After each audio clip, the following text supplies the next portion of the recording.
What if a high school project could actually transform a real-world business? Today we're going to dive into a story from Kenya, where one student's vision took an internet service provider's total paper chaos and turned it into a digital powerhouse. Let's break down how they pulled it off. All right, so here's the game plan. First, we'll look at the problem, the manual mess. Then, we'll get into the solution they designed, this thing they called a digital brain.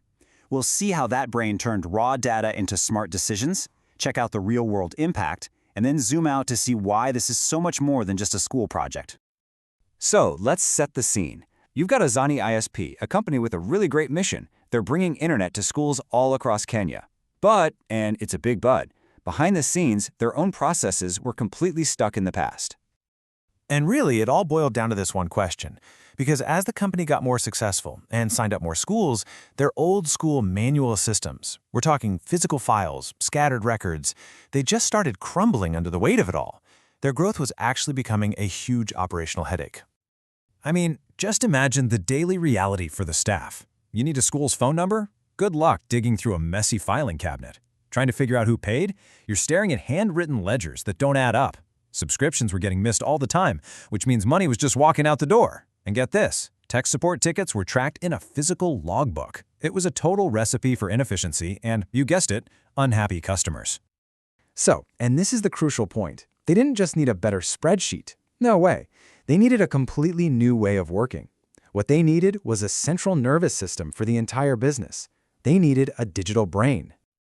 So what is this digital brain? Well, think of it as the single source of truth for the whole company.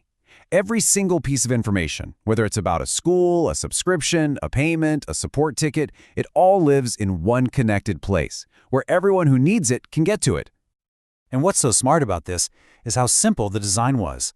The system was built with 5 core functions, and each one was a direct attack on one of those operational nightmares we just talked about. Centralize the records, track the subscriptions, log the payments, manage the tickets, and spit out instant reports.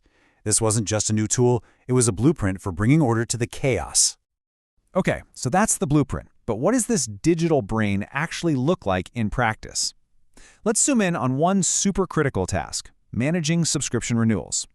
This is where you can really see the transformation come to life. Okay, picture the old way. You've got a staff member who has to literally manually sift through hundreds of paper files, or maybe a massive spreadsheet, just looking at dates, trying to figure out which schools are about to expire. It's slow, it's mind-numbing, and you just know things are going to fall through the cracks. And now, look at this. This is the after. With a single click, bam! The new system generates this perfect actionable list. It tells you exactly who is expiring, who to call, what plan they're on, and precisely how many days they have left. What used to take hours of guesswork now takes seconds. And that right there, that's the whole ballgame. It's the difference between being reactive, always playing catch-up, and being proactive, where the system tells you exactly what to do next. You're not putting out fires anymore. You're preventing them from even starting.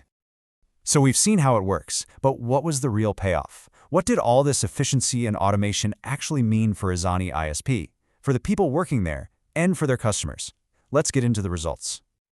Maybe the most jaw-dropping change was just time. Management reports that used to take days of painful manual data crunching could now be generated in minutes. This freed up the whole team to actually think about strategy instead of just chasing numbers. And the benefits were huge, right across the board. We're talking a 40% jump in pure efficiency and time savings, a 25% improvement in data accuracy, which means fewer mistakes, a 20% bump in customer service, and the bottom line, a 15% financial gain, mostly from plugging those revenue leaks like the missed renewals. And look, this stuff didn't happen by accident. It wasn't magic. It was just good, solid engineering. You see these technical terms like primary key constraints? But all that really means is the system is smart enough to stop you from creating 2 records for the same school. Data validation rules just means you can't accidentally type letters into a phone number field. Every technical detail was built to solve a real-world business pain. Okay, so this brings us to what I think is the most inspiring part of this whole story. Because yes, this system solved a huge problem for one company, but its real significance is so much broader. This quote from the project's conclusion just hits the nail on the head, doesn't it? It's not just about replacing paper with screens. It's about giving leaders the right information at the right time so they can make smarter decisions about the future. And when you step back, you realize this isn't just a cool school project. It's a snapshot, a perfect little microcosm of a much bigger digital transformation. It's about a new generation applying practical digital skills to solve local problems. And that is what really powers development, not just in one company, but across an entire country. And that leaves us with a final thought to chew on. The story of Azani ISP shows that massive, powerful transformation can start with something as simple as looking at a messy process and having the vision to build a better way. So the question for you is, what's the manual mess in your world that's just waiting for its own digital brain?